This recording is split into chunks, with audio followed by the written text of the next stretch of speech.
Ya tenemos en el estudio al canciller de la República, Jorge Arriaza, con quien vamos a conversar de un tema de interés. ¿Qué está pasando con el Esequibo venezolano? Es la pregunta con la cual le damos la bienvenida al canciller de la República. Gracias, Boris. Aquí estamos, al servicio siempre para aclarar los temas. Muchas personas se preguntan qué está pasando con el Esequibo venezolano que ha ganado tanta notoriedad en la prensa nacional e internacional en los últimos días. Para aquellos que no conocen con detalle la materia, ¿qué respondería usted? Bueno, habría que comenzar con un poco de pedagogía, no es necesario. Ese territorio Esequibo, que comienza pues en el este, desde la margen del río Esequibo en adelante, históricamente es de Venezuela. Cuando se fijaron las fronteras de la Capitanía General de Venezuela en 1777, ese territorio pertenecía a la Capitanía General de Venezuela. Cuando Venezuela declara su independencia el 5 de julio, y a partir de allí comienza una nueva etapa en la vida política, jurídica de nuestro país, bajo el principio del uti possidetis iuri, como poseísteis, poseeréis. Nosotros heredamos, la República de Venezuela en su momento hereda el territorio que correspondía a la Capitanía General de Venezuela, fijados en 1777. En consecuencia, ese territorio siempre fue venezolano. De hecho, hubo hasta alguna reclamación ya del libertador Simón Bolívar al mando del Estado venezolano ante pretensiones de británicos que estaban tratando de, venir hacia territorio venezolano y entrando en el territorio del Esequibo. Y ya ahí se demostraba, hubo diferencias, hubo protestas de Venezuela hacia la Gran Bretaña, respuestas de la Gran Bretaña. Hubo un dibujante alemán, Schönbrunn, que fue contratado por la corona inglesa y que comenzó a editar unos cartogramas, unos mapas, donde iba corriendo hacia el oeste el límite fronterizo, la línea fronteriza. De manera ilegal, arbitraria, no se correspondía en aquel momento absolutamente con nada y surgió entonces una gran protesta de Venezuela y fuimos finalmente a un arbitraje. 5 jueces, 1899, hubo un tratado arbitral previo, 1897, el Tratado de Washington.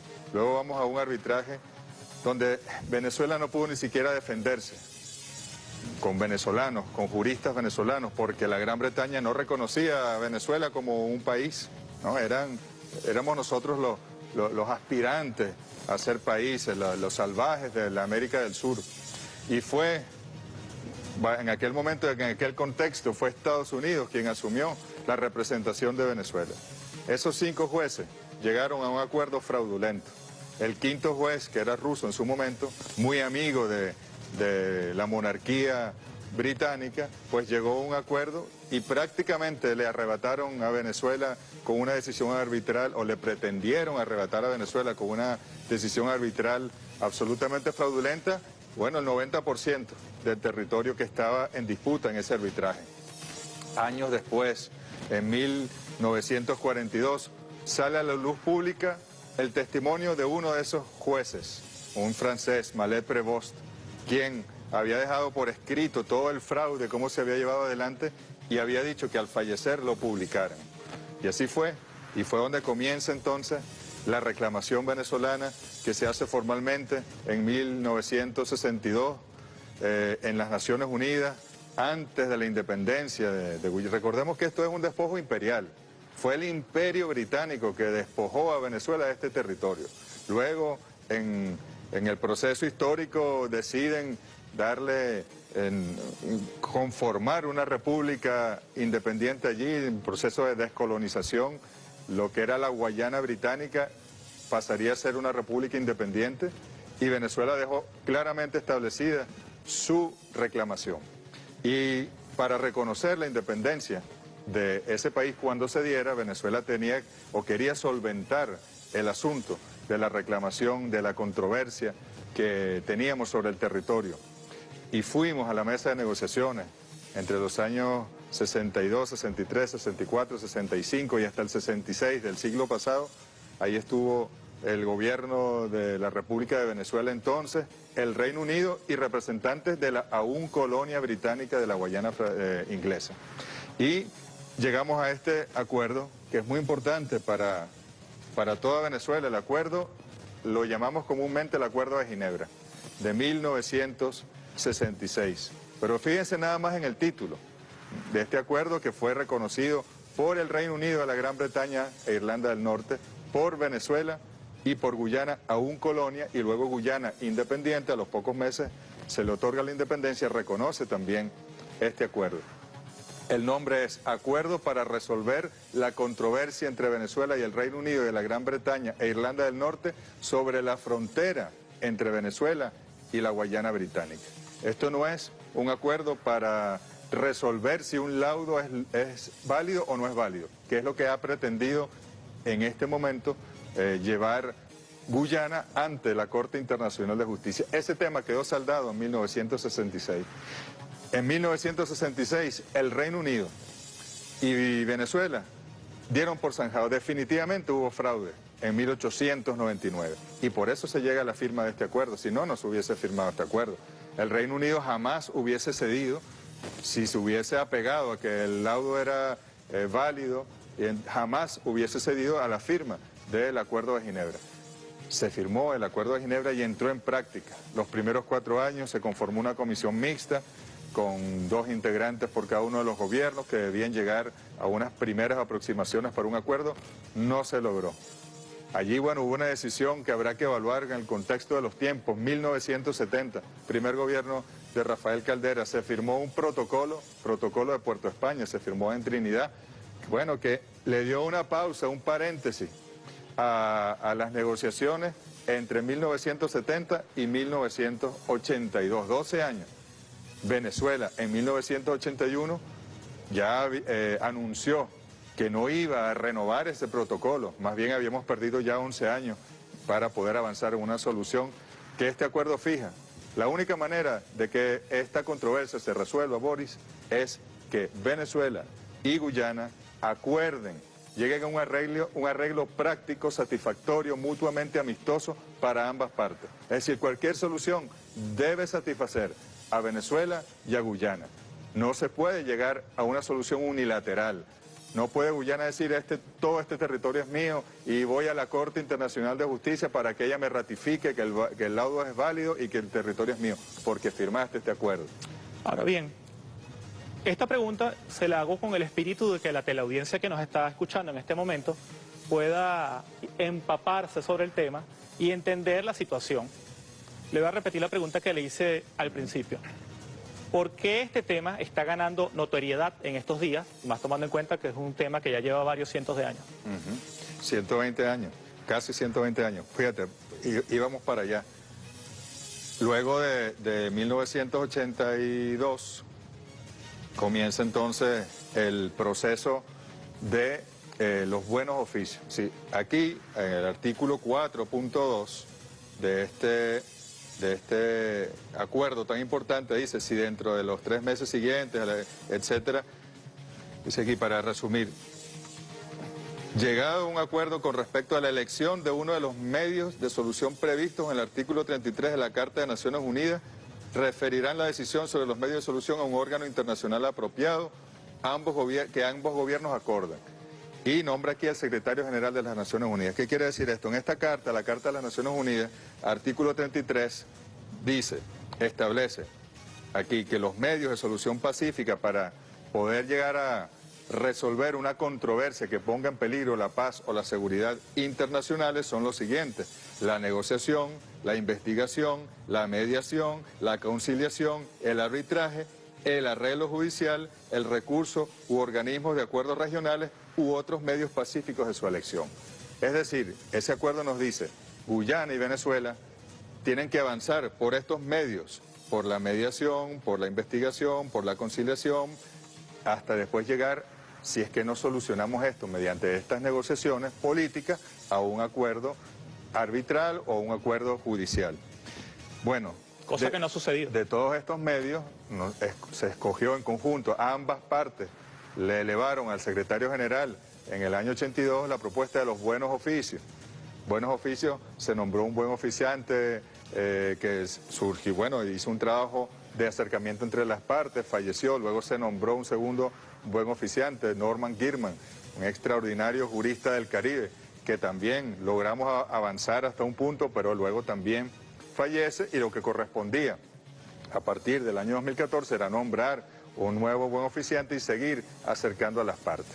Sin embargo, gana la elección en Guyana el actual gobierno, que debería estar por entregar, si respeta el resultado de las urnas, el resultado de la voluntad popular, que tomó una posición extremista, maximalista, que vuelve a acusar a Venezuela de agredirla, de querer arrebatarle 2/3 de su territorio, de que queremos invadirla, de que lo amenazamos militarmente, absolutamente falso, de que impedimos el desarrollo de su país, absolutamente falso.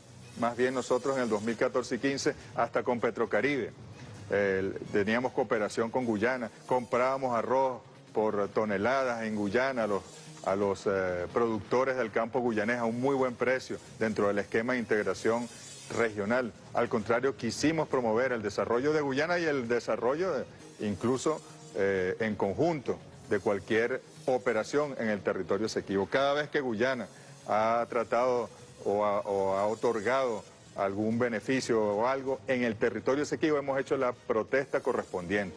Cada vez que Guyana ha pretendido explorar o explotar petróleo en el mar que se proyecta del territorio Esequibo hacia el norte, nosotros hemos hecho el reclamo correspondiente. Desde el 2015 hasta hoy, 122 entre cartas, comunicaciones, notas de protesta con respecto a esta controversia territorial se han emitido desde la Cancillería venezolana.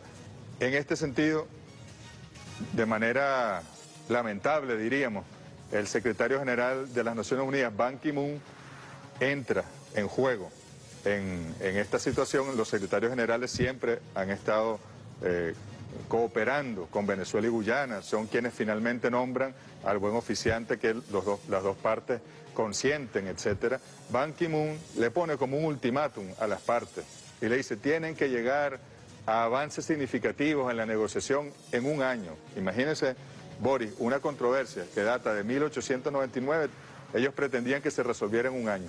Y si no hubiere avances significativos, el secretario general llevará el caso ante la Corte Internacional de Justicia. Eso no está en este acuerdo de Ginebra, por ninguna parte. El secretario general no puede actuar motu propio. El secretario general, de acuerdo con ambas partes, con Venezuela y con Guyana, puede escoger uno de los métodos de solución pacífica que leíamos aquí en esta carta en el artículo 33. Pero en ningún momento se le da competencia al secretario general para que tome decisiones unilaterales.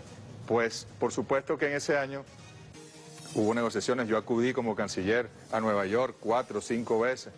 Estuvimos con un facilitador, que se llama Dag Nylander, noruego, que el secretario general nombró en su momento para ser el buen oficiante mediador pues, entre las partes.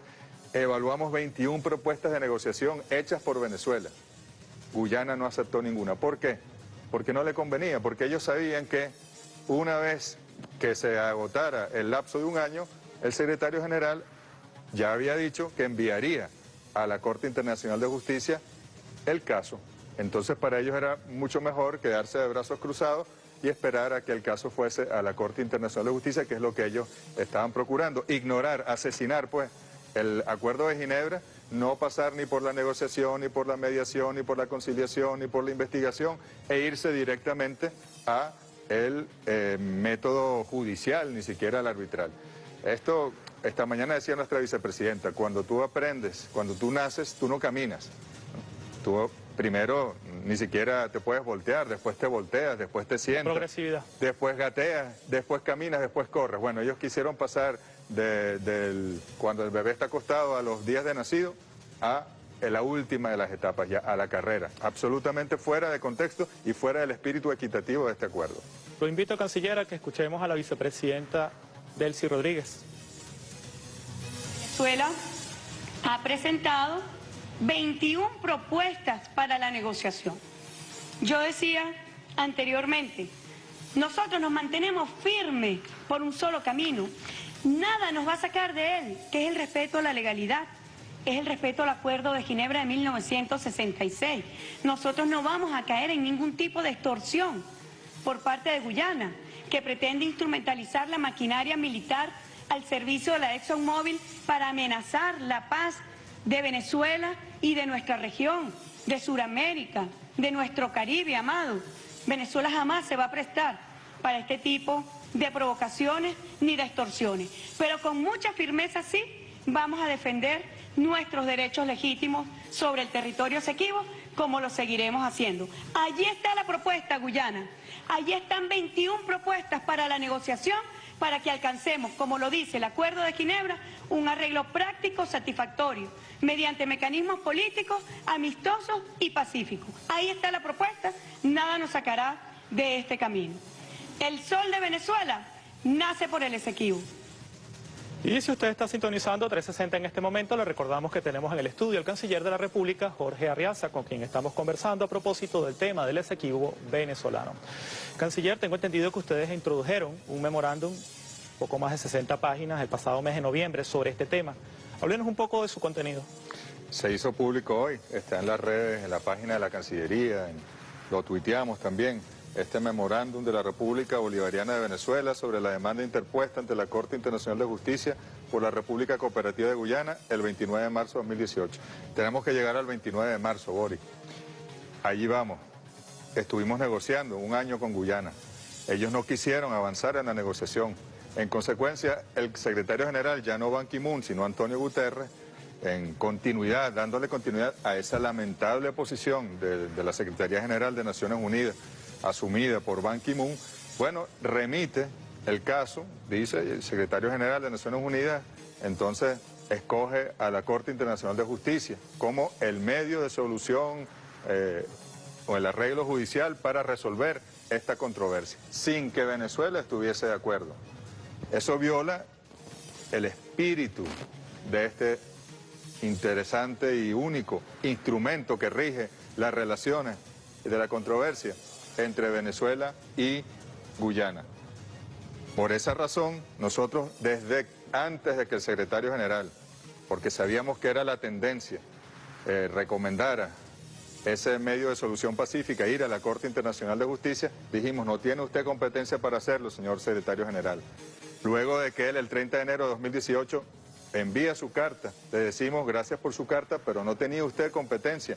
Eso que usted ha hecho no está en las facultades que le otorga el Acuerdo de Ginebra y en todo caso podemos tomarlo nosotros como una recomendación con la cual no estamos de acuerdo. Nosotros queremos volver a la mesa de negociaciones con Guyana.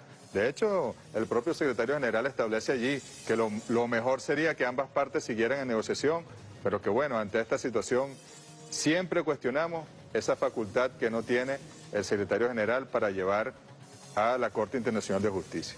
Pero bueno, finalmente, en marzo de 2018, ¿verdad? Aquí el 29 de marzo, Guyana presenta ya su caso ante la Corte Internacional de Justicia unilateralmente. ¿Qué ocurre usualmente cuando las relaciones son amistosas, cuando queremos de verdad resolver una situación que satisfaga a ambas partes?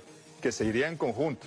O sea, Guyana y Venezuela acordarían ir a la Corte Internacional de Justicia juntos con un compromiso negociado entre ambas partes, con el fondo del litigio claramente planteado por ambas partes, pero no es el caso, porque Venezuela nunca ha aceptado la jurisdicción de la Corte Internacional de Justicia, como tampoco Guyana lo hacía hasta esta oportunidad. Guyana y Venezuela somos de los países que no firmamos el Estatuto de la Corte Internacional de Justicia y que no reconocíamos, Venezuela aún no reconoce, ni está en nuestros planes reconocer la jurisdicción de la Corte Internacional de Justicia para ninguna controversia y mucho menos para una controversia tan delicada como una controversia territorial. De manera que, ¿qué hace Venezuela en esta carta que la vicepresidenta, como presidenta de la Comisión Presidencial de Defensa del Esequibo, acompañada por nosotros, esta carta que llevamos en persona el 18 de junio de 2018, pues 29 de marzo, 18 de junio, al presidente de la Corte Internacional de Justicia, al señor Yusuf, allí una carta del presidente Nicolás Maduro, aquí está su firma del presidente Nicolás Maduro. En esta carta le decimos a la Corte Internacional de Justicia que por cortesía estamos acudiendo a su llamado para darles la siguiente explicación, pero que Venezuela no reconoce jurisdicción de tan digna corte para tratar casos o controversias de nuestro país y mucho menos en el caso de una controversia territorial. Le explicamos que el secretario general no tenía la facultad de elevar esa decisión, ni Guyana la facultad unilateralmente de llevar el caso sin un compromiso previo con Venezuela, que en todo caso Guyana y Venezuela debemos seguir negociando y debemos llegar a un compromiso sobre el próximo medio de solución pacífica política, como puede ser la mediación o la conciliación o la investigación o cualquier otro que surja dentro de esta Carta de las Naciones Unidas. Es decir, Venezuela no está participando como parte en este caso que se elevó ante la Corte Internacional de Justicia. ¿Qué sí hemos hecho y que han hecho otros países, otros estados que han pasado por circunstancias semejantes, que unilateralmente una de las partes lleva un caso hacia la Corte Internacional de Justicia? Estamos nosotros otorgándole a la Corte Internacional de Justicia, pero no en los lapsos procesales, no, digamos, nosotros no reconocemos ese proceso, no estamos participando. Estamos otorgando la información sobre la posición histórica, jurídica de Venezuela. Por eso este memorando. ¿En qué etapa estamos? En este caso, la Corte toma lo que se llama la memoria de Guyana, que es el documento donde ellos fundamentan todo, recibe luego el memorando que Venezuela le envía, sin los plazos procesales, y bueno, dice, yo debo analizar si como Corte tengo o no jurisdicción para ir al fondo del asunto, para ir al fondo que se me está planteando aquí. Esa es la etapa en la que estamos. Hoy hubo una audiencia apresurada, podemos decir, no fue una señal muy auspiciosa, respetuosa más bien, con los procedimientos, donde incluso ellos tuvieron que modificar la semana pasada su reglamento para aceptar una videoconferencia. No está eso en los reglamentos. De hecho, hay otro caso que fue cronológicamente introducido antes, otra controversia entre dos países antes que el de Guyana, y sin embargo ese sí lo postergaron para cuando haya audiencias presenciales. En este caso nos deja que pensar, pero bueno, con mucho respeto por la Corte Internacional de Justicia en todo caso. Hoy hubo una audiencia, Venezuela no está participando, pero los jueces, el presidente de la Corte y los otros jueces reconocieron que habían recibido la posición de Venezuela a través de un memorando que estaba claramente establecido que Venezuela no estaba participando en este proceso judicial, y luego los abogados de Guyana expusieron las razones que están en su memoria ya presentadas por escrito, esta vez oralmente, lo que ellos consideran que le otorga jurisdicción a la Corte para llevar adelante este caso. Lo que vimos hoy de los distintos abogados, había uno estadounidense, uno británico, muy raro que digamos, esto siendo un despojo imperial británico, hay un abogado británico, pero bueno, en todo caso es decisión de Guyana, uno de origen iraní-canadiense, otro francés. Bueno, se repitieron mucho, hacían mucho énfasis, que si en 1965 el canciller venezolano había dicho algo y después del Acuerdo de Ginebra decía otra cosa. Luego se fueron a la Carta de Guterres, la validez de la Carta de Guterres, porque esto sí le otorga jurisdicción. Creemos nosotros, por lo que vimos, que dieron vueltas en unos argumentos que en ningún caso, ninguna Corte, desde nuestro punto de vista, puede validar para otorgarle jurisdicción para ir al fondo de este asunto. ¿Temen ustedes una reedición de 1899? Nosotros estamos obligados a tener confianza en las instituciones multilaterales y en las instituciones internacionales, siempre alerta, por eso, pero fíjate, en este caso Venezuela no participa. En este caso Venezuela, si esa Corte decidiera ir al fondo, cosa que no creo que haga porque legalmente no tiene cómo hacerlo, jurídicamente no tiene cómo sustentar su jurisdicción para ir al fondo, si fuera al fondo y toma una decisión, Venezuela no está participando, Venezuela no reconoce la jurisdicción. Mira, hay países que han ido a la Corte, ambos países reconociendo la jurisdicción de la Corte, y después que se decide, después que hay una sentencia judicial, uno de los países desconoce la decisión porque considera que la sentencia no es justa o no se ajusta a lo que debió haber ocurrido. Nosotros en todo caso hemos dicho desde el primer día, no estamos participando, no vamos a participar, así que ustedes no pueden decidir sobre territorio venezolano.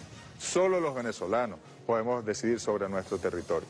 De manera que esto ha ocurrido antes en el derecho internacional público, hay varios antecedentes, pero lo importante es que nosotros tenemos la posición histórica muy claramente establecida. Venezuela no ha ratificado ningún instrumento internacional, ninguna convención, ningún tratado que le otorgue jurisdicción a la Corte Internacional de Justicia, precisamente porque tenemos que proteger este caso si se elevara, como se elevó en algún momento, a instancias judiciales, a instancias de la Corte Internacional de Justicia, de manera que hemos hecho lo correcto, digo, es continuidad con la posición histórica de Venezuela y como te decía, en los últimos 5 años, menos de 5 años, 123 serían ya comunicaciones, notas de protesta, cartas que hemos enviado, bien sea a Guyana, a las Naciones Unidas, a la Corte Internacional de Justicia, una vez que entraron en juego de esta manera poco limpia, mediante una demanda unilateral de Guyana, nosotros hemos estado actuando con mucha firmeza. A veces no todo es público, no debe serlo tampoco. Pero miren, cada vez que Guyana publica un aviso de navegantes, que es un término en el derecho marítimo, y que pretenden ir a hacer alguna exploración petrolera en las aguas adyacentes al territorio Esequibo, que son áreas marítimas no delimitadas, y que cuando se delimiten pueden pertenecerle a Venezuela o a Guyana, nosotros hacemos la protesta respectiva con el rigor necesario. Todo eso reposa en los archivos de nuestra Cancillería, en los archivos de la Cancillería de Guyana y en las Naciones Unidas. Hemos tomado los pasos y con mucha firmeza. Y ahí lo decía la vicepresidenta muy claro, y lo ha dicho el presidente Maduro muy claro también. Nuestra propuesta es volver a donde tenemos que volver. No podemos, como está haciendo Guyana, quiere retrotraernos a 1899. Quiere ignorar lo que ocurrió en estos 120 años. Quiere llevarnos a lo mejor a las puertas de un conflicto. Nosotros no, nunca jamás vamos a apelar a un conflicto bélico, pero vamos a defender nuestro territorio con todas las herramientas que el derecho internacional nos otorga. Usted ha utilizado una palabra que me parece interesante. Ellos desean retrotraernos. Pero la vicepresidenta ejecutiva también señaló que ellos pretenden retrotraerse a ellos mismos. Sí, ¿Por qué? Cuando te digo retrotraernos es a las partes. Pero en el caso de Guyana quizás hay una significación muy especial de ese paso hacia atrás. Claro, porque, mira, es hasta paradójico, porque ellos están defendiendo.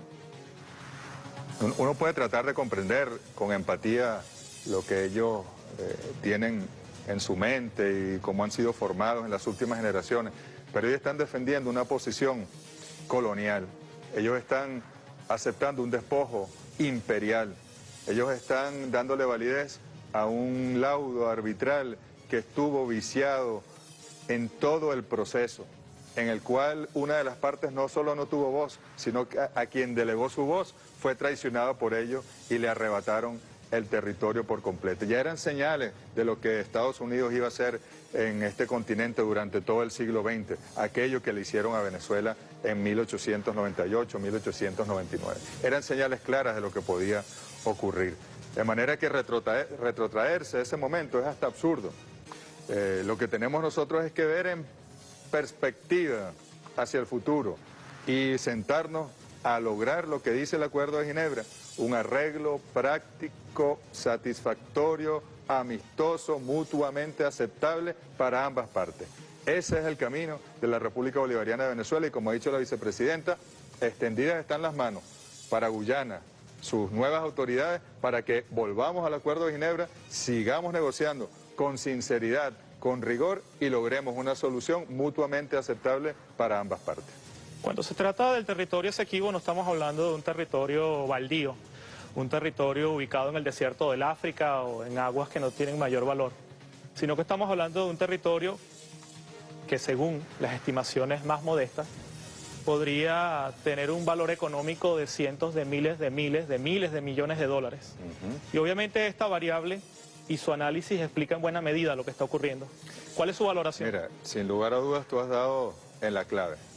Desde 1800 o 1700 en adelante. El Imperio Británico vio con claridad las riquezas de esa plataforma de la Guayana, que se extendería desde el punto de vista geológico hasta la Guayana francesa, Surinam, Guyana, el territorio Esequibo venezolano y el Estado Bolívar, pues. Y por eso fueron moviendo la frontera, buscando la riqueza, buscando el dorado que estaba en territorio de Venezuela y tratando de despojar a Venezuela de su territorio, tratando de llegar hasta el Orinoco y en las bocas del Orinoco navegar por el Orinoco y sacar todo el oro, todas las riquezas minerales de nuestro territorio. Pero es que ahora además en las aguas adyacentes al territorio Esequibo se han descubierto pozos petroleros, reserva petrolera allí. La ExxonMobil, empresa estadounidense, que tuvo además un conflicto con Venezuela en tiempos del comandante Hugo Chávez, pretendían quedarse aquí haciendo lo que no querían ajustarse al marco jurídico que la República se dio con la nueva Constitución y bueno, hubo allí un arbitraje incluso de por medio. Bueno, ellos están allí haciendo exploraciones y entonces pretenden ahora ExxonMobil presionar. ¿Quién sabe si pretenden presionar a instancias como la Corte Internacional de Justicia, al gobierno de Guyana, a las Naciones Unidas? No nos consta, pero evidentemente hay un interés aquí y Guyana está actuando al servicio de estas empresas petroleras que además, mira, nosotros somos tal vez yo diría tan honestos y tan transparentes con nuestra contraparte, que yo al entonces canciller de Guyana, que hoy todavía es agente ante el caso en la Corte Internacional de Justicia de Guyana, el señor Carl Greenwich, le entregué un libro de toda la legislación petrolera venezolana, donde incluso se veía como cada vez que la República avanzaba en la propiedad de su petróleo, había un golpe de Estado contra ese gobierno, ¿no? Hay varios ejemplos en el año 2020. Cada vez que un gobierno pretendía avanzar hacia el 50-50, avanzar, bueno, golpe de Estado, incluso contra el general Medina Angarita, Rómulo Gallegos, etcétera. Parte de la historia. Hugo Chávez, golpe de Estado que le dieron. ¿Por qué? Tomaba entonces el control. Recuerda que el 11 de abril surge del seno de Petróleos de Venezuela, la meritocracia y todo aquel fenómeno que vivimos en esos años. Bueno, nosotros le dimos una referencia para que ellos no cometieran el error, ¿no? Una vez que se delimiten las áreas en sus mares, los de Guyana, no los del territorio Esequibo, sino los de Guyana, y que lleguen a acuerdos con petroleras y por qué no con PDVSA, le dijimos, porque no vamos en conjunto, y con Petrocaribe, y hacemos las cosas en conjunto. Pero una vez que ustedes lleguen a acuerdos, no se dejen robar, no se queden con el 1% que le van a pagar en regalías y no les den estas exoneraciones en el impuesto sobre la renta, no dejen que hagan lo que les dé la gana, cuiden el ambiente. Aquí está la legislación petrolera venezolana. Nosotros llegamos aquí con mucho sufrimiento, después de 2 años tenemos el control, tenemos las empresas mixtas, tenemos soberanía, tenemos una regalía justa de 33.33%, pagan impuestos sobre la renta, la riqueza es para la inversión social, para las misiones sociales. No se dejen ustedes expoliar por las empresas petroleras. Y se lo entregamos, y no sé si se lo habrá leído, estaba en inglés incluso para facilitarle la lectura, y aprobaron las peores condiciones con la Exxon para la exploración y explotación de petróleo. 360 con el canciller de la República, Jorge Arreaza. Usted que está sintonizando nuestro programa, ¿quiere hacerle una pregunta al canciller de la República? Pues bien, les recordamos nuestras redes sociales que mágicamente van a aparecer en este momento. @360 en directo, @Boris Castellano y @BTV Canal 8. Vamos a una pausa, ya venimos. Gracias a nuestra compañera Meister Patricia Bolívar por esta importante información. Muchas personas han escrito en las redes sociales ante esta entrevista con el canciller de la República, Jorge Arreaza, quien de forma muy pedagógica y paciente nos ha explicado todos los detalles que atañen al caso de Venezuela y su defensa del Esequibo. Antes de pasar al tema de la Unión Europea, canciller, me va a tomar la libertad de rápidamente leerle algunas preguntas de la audiencia que nos está viendo. Vamos a comenzar inmediatamente con el señor Alter Ego, que pregunta lo siguiente. Buenas noches, felicitaciones por el programa desde Maracaibo. Mi pregunta es la siguiente al canciller de la República. Si el Esequibo es nuestro en su totalidad, ¿qué se ofrece a Guyana en esas 21 propuestas de conciliación? ¿Ceder territorio? Gracias. El acuerdo de Ginebra es muy claro y se firmó en 1966. Cualquier arreglo, es decir, solución que logremos debe ser mutuamente satisfactoria. Ambas partes deben satisfacer sus aspiraciones con la decisión que se tome. Ahí evidentemente las partes tienen que sentarse y llegar a los respectivos acuerdos. Manuel Alejandro Oso pregunta a esta hora en vivo y en directo al canciller de la República. ¿Cuáles políticas ha implementado o implementará el Estado venezolano con el pueblo venezolano en el Esequibo para hacerles sentir parte y propios de la nacionalidad venezolana, ya que los guyaneses les inoculan la idea de que ellos son de allá y nosotros de acá? Eso es un tema importante que las instituciones venezolanas han venido trabajando y que, bueno, efectivamente hay políticas y debe haber más políticas hacia nuestros compatriotas que nacen o viven en el territorio Esequibo. Gustavo Salvador también le pregunta al canciller, @360 en directo. Buenas tardes, ¿cuál es el siguiente paso de la República para la defensa del territorio y ante la Corte Internacional de Justicia? Saludos y éxitos, unidos venceremos. Mira, nosotros, como te digo, no formamos parte de ese proceso judicial. Si consideramos que debemos seguir aportando información, un alcance al memorando que ya entregamos a partir de lo que escuchamos hoy en las audiencias, los énfasis que hizo la delegación de Guyana allí, pues lo haremos con mucho gusto, pero en todo caso nosotros esperamos que la Corte sea coherente con las bases de jurisdicción y que determine que no tiene jurisdicción alguna para ver este caso y volver a la mesa de negociaciones para escoger en conjunto el próximo medio pacífico de solución de esta controversia con la contraparte de Guyana. Ok, pregunta Jean Gabot lo siguiente. 360 en directo, canciller Arriaza, 2 punticos. ¿Qué posibilidades hay de que si la Corte Internacional de Justicia declara su incompetencia, el nuevo gobierno de Guyana sea receptivo con seguir con las pautas del Acuerdo de Ginebra?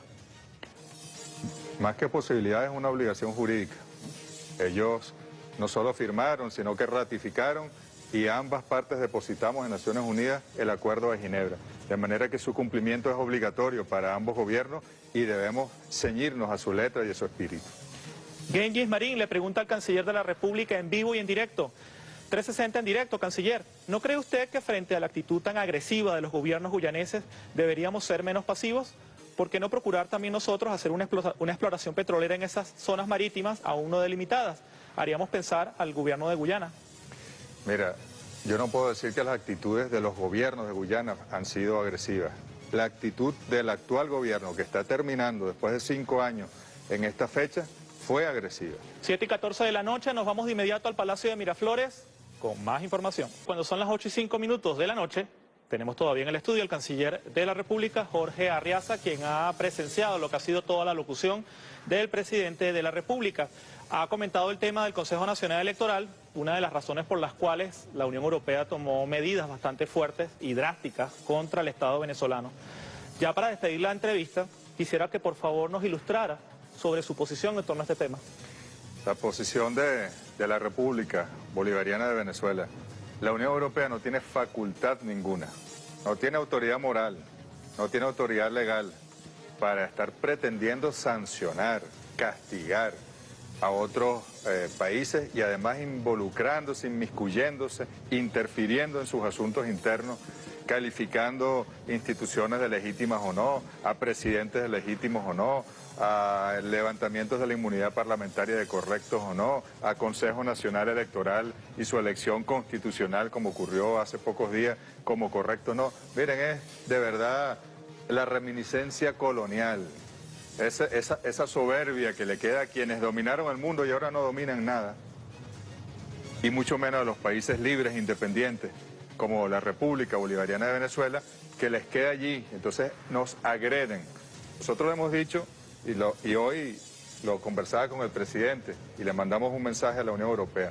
Ahora ellos piden que el presidente revoque una decisión que ayer se tomó, ¿no? Que una decisión, podemos decir, ni siquiera es recíproca, porque nos han sancionado varias veces. Y el presidente ha sido paciente, ha llevado el pulso a la situación, ha instado al diálogo permanente, los ha convocado el propio presidente, incluso a reuniones confidenciales, para conversar con ellos en privado y poder aclarar lo que pasa en Venezuela. En enero, en febrero del año pasado, permanentemente nosotros en contacto con ellos. Y resulta que se toma una decisión de la expulsión de la representante de la Unión Europea aquí, después de todo lo que nos han hecho, todo lo que nos han agredido, las decenas de personas que pretenden ellos haber sancionado de manera ilegal, arbitraria, con motivaciones absurdas. Y entonces ahora quieren que se revoque esa situación, ¿no? Revoquen esas sanciones porque son ilegales, arbitrarias. Nuestra decisión se fundamenta en la Convención de Viena de Relaciones Diplomáticas. Es una decisión legal y es consecuencia de las acciones de agresión de la Unión Europea contra Venezuela. No es que al presidente Maduro se le ocurrió de repente atacar a la Unión Europea. Es una reacción legítima de defensa de nuestra soberanía que ratificamos. Y ojalá que la Unión Europea, y le hemos mandado el mensaje al alto representante de la Unión Europea para la política exterior, Josep Borrell, ojalá rectifiquen, ojalá aprendan a respetar la soberanía de la República Bolivariana de Venezuela y que se ocupen de los problemas de Europa, que bastantes problemas tienen, en migración, con la pandemia, en su economía, y respeten a nuestras instituciones y a nuestra democracia. Aquí en Venezuela, nosotros de manera soberana, los venezolanos y venezolanas sabremos resolver cualquier situación política que se presente por la vía del diálogo.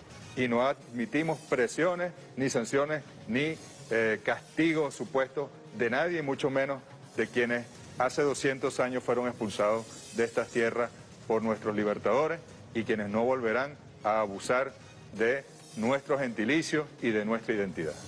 8:09 de la noche, y de esta forma agradecemos la presencia del canciller de la República, Jorge Arriaza. Canciller, por cierto, escribieron muchísimo en las redes sociales, su cuenta de Twitter para todas las personas que hicieron muchas preguntas el día de hoy. @JA Reaza, AA Reaza. Ahí lo tenemos, nuestro equipo de producción siempre muy diligente. Ya saben que le pueden escribir al canciller a las redes sociales para participar y hacer mucho más interactivo lo que es esta gestión del gobierno nacional.